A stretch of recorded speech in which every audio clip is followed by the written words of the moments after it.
Okay, so one thing, I actually did this portion previously, but very interestingly, since it took very long, I actually decided to not film it the first time around, and as a result, I will see if I can manage to do a lot of things from memory accordingly. Okay, so first, let's go ahead and have a look at the instructions. This is a story that you can interact with by entering simple English commands.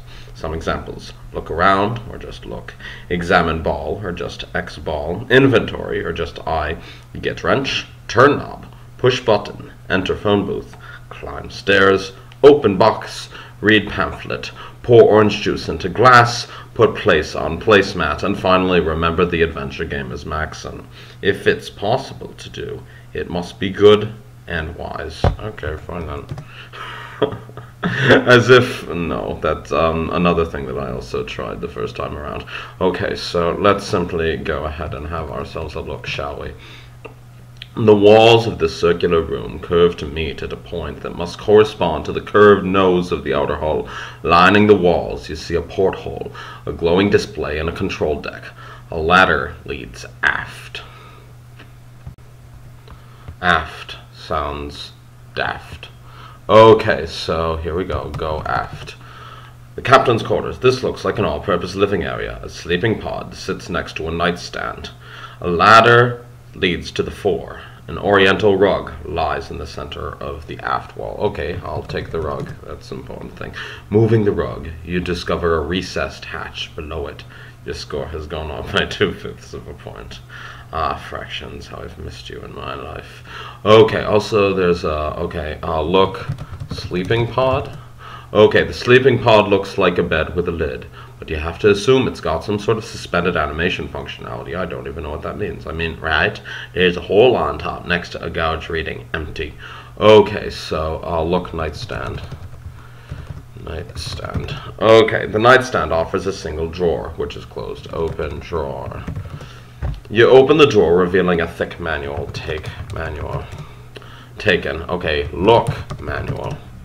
It's a manual for the navigation computer and the command module. After leafing through it, you feel confident you understand how to use the interface well enough to set up a route back to Bug Mars. Your score has gone up by 2 1/8 points. Okay, tempting. Okay, I think next on line will be go hatch. Okay, the hatch is closed. Open hatch. Okay, you have to work at it a bit, but after you give the wheel a few spins, the hatch pops open. Go hatch, I'll see it. Okay, you slip through the hatch. Engine room. Nearly every surface in this room is covered with a sticky pink goop, which seems to be thicker near a gray machine sitting in the corner. A hole in the wall exposes a nest of wires. There is a hatch leading back to the captain's quarters to the fore. What next? Mighty good question, Mr. Text Adventure. Maybe Miss Text Adventure in any case. I look forward to seeing what's next with my trusty keyboard. Okay, let's have a look at what we have here. So, we have hole in the wall exposes nest of wires. Okay, hatch. Okay. Sticky pin group. Okay, look machine. I think that seems like something that would be helpful to do as soon as I can get my keyboard to start working again. Hello? I said work, thank you. The machine consists of a spigot aimed at a flat platform. A handwritten sheet of paper has been hastily taped over the base. Okay, take paper. Okay, you rip the note off, leaving a fluttering piece of electrical tape behind and revealing a control panel. Take tape. Okay, taken. Okay, look control panel. Most of the control panel is rendered unusable by the sticky pink goop. You see a row of what look like radio preset buttons, all but 2 of which are stuck. And there is also a big red lever. None of these are legitimate. You know what I'm going to do next. Okay. The machine was dispensing Bob's specialty, a voice says. Pink goop streams out of the faucet, splashing against the flat platform and getting everywhere. A couple drops land in your mouth and you recognize the flavor. Bacon milkshake. You understand I keep kosher, don't you? Okay, anyhow. Atmospheric anomaly detected. A different voice says. A whirring sound ensues and the bulk of the goop is sucked into the invisible vent.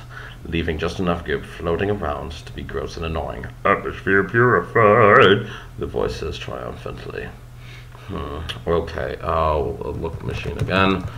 Okay, machine consists of spigot. Okay, control panel, buttons. Okay, press button, maybe. Okay, local currency. Okay, raised button clicks into place, and the previously selected button pops up. Local currency, says a robotic voice. Okay, yeah, I'll pull the lever again. I guess I probably know exactly what I'm getting into. Thank you so much.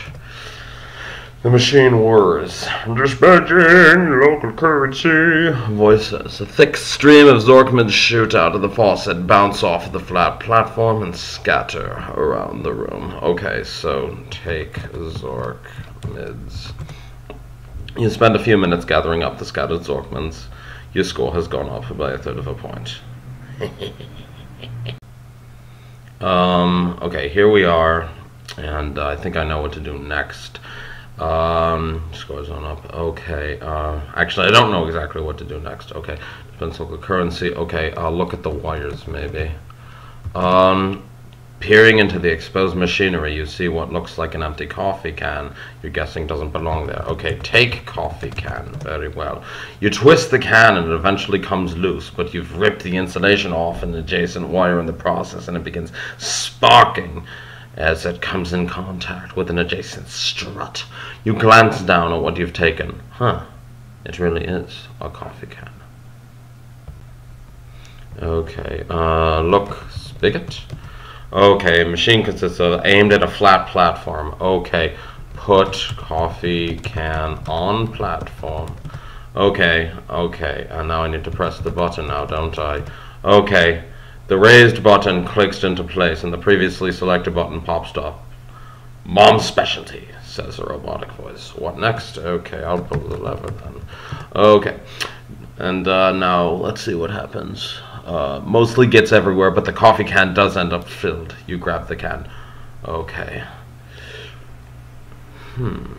Okay, so I think I could probably head back. Go back. Okay, only so far as go hatch. I think that's where I'm supposed to be head. Okay, here we are in the captain's quarters.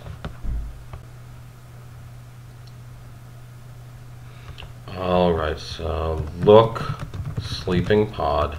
If I recall, there was a hole in it somehow. The sleeping pod looks like a bed with a lid, but you have to assume it's got some sort of suspended animation functionality. I mean, right?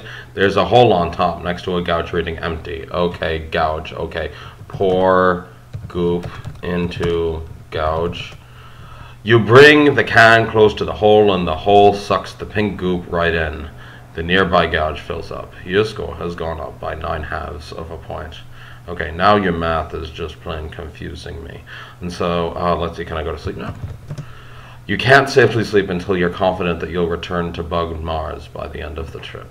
Okay, so that, given that this is a game, and I think that I'm actually on the track to completing it, I would assume that I am confident in that respect. The program, on the other hand, needs to be assuaged of its fears. I think I know what to do. Okay, so I think I need to actually go to the control room and set everything up from there. So go ladder. Okay, walls of the circular room curved to meet at a point correspond to the curved nose of the outer hall. Okay, glowing display. Okay, look, display. Okay, glowing green display shows a map of the galaxy with a destination you don't recognize marked in an ETA of about 3,000 years. Looking closer, you see two on-screen buttons labeled route details and new destination. What happens if I do new destination, perhaps? You deftly plot a course back to Bug Mars. The engines roar and you feel G-forces shift. The ETA reads 57 3/5 years. You run a diagnostic and determine that the vast majority of the time is going to be spent going through bug customs. Luckily, you can sleep through most of it. Your score has gone up by 3 1/3 points. Okay, so now I think I can go to sleep. I hope. Okay. What next? Sleep. You try to sleep, but you can't. The bare wire loose in the engine might start a fire. Okay, so where exactly was that wire? So I need to go to the hatch again, if I recall correctly. Go hatch. Okay, you slip through the hatch, engine room nearly every... Okay, look, wire. Okay, bare wire in there, sparking as it makes contact with an adjacent strut, which I don't believe I've ever heard used as a noun before. Okay, put tape on wire. You wrap the tape around the wire, insulating it. Your score has gone up by 1 2/3 points. Okay, now I want my sleep in. This is exactly when I intend to get it. Okay, sleep. Okay, now you lie down in the sleeping pod, close the lid, and drift off, secure that in 57 and something years you'll return to Bug Mars, a wealthy frog. When you wake up, you're clearly not in your sleep pod. You blearily glance around to get your bearings, and you appear to have been sleeping on a heart-shaped bed covered with roses. A voice comes from the next room. Awake already?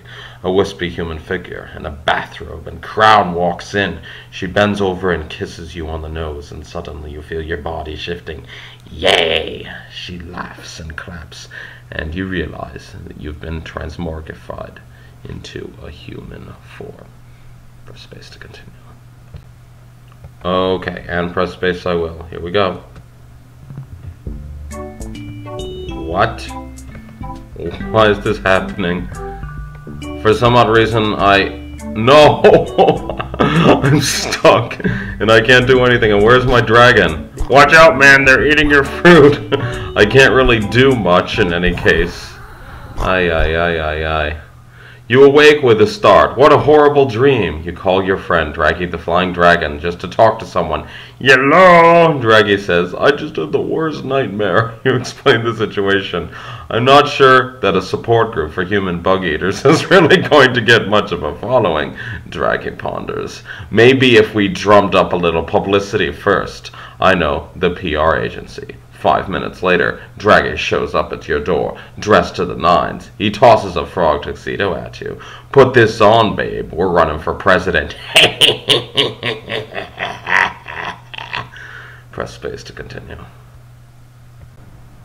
Well, this looks like extraordinary fun. Here we go. Candidate Hop, what say you to allegations that you are not a natural-born citizen, that you're under 35, and that you are a frog?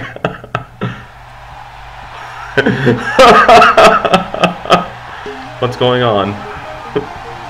Oh no. Well, I guess this is somewhat more easy to take seriously than contemporary politics in any case. Aye.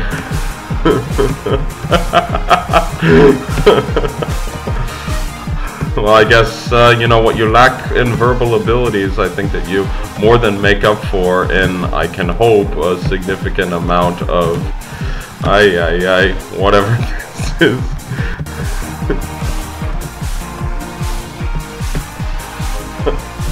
Okay, I have a bad feeling. I am not good at this game in the slightest. However, am I amused? Definitely. Am I probably going to end up with a career in politics if this were real life? Not a chance concerning this method, which does not seem effectual to me in the slightest. I may be mistaken in some capacities. Okay, what exactly do I need to do? Do I need to get up the green meter significantly so that I can,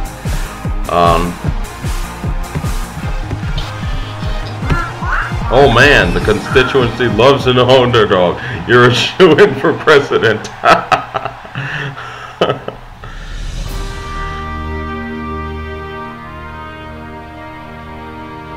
Betsy Bluebonnet. I feel greatly honored. Sir Clarence Gastropod. Ferdinand CROAKER.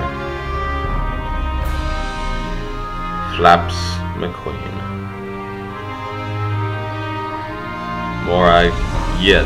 Yaida. And introducing Draggy Ceiling Eater as himself. Created by Twinbeard.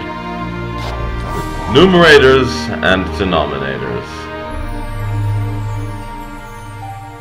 Here's your bug coffee, Mr. President. Heavy on the cream.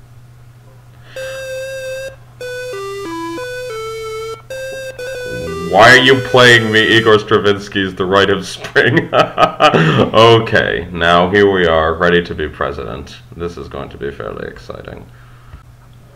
Okay, so I'm going to have to leave right now because I have some things related to Hanukkah to do, but there will be a next episode. I don't know exactly how many more episodes of this there are going to be. But there will be another episode, but until then, this is Jared letting you know that there will be light in your life, Festival of Lights, or no Festival of Lights. Have a good one, and see you next time.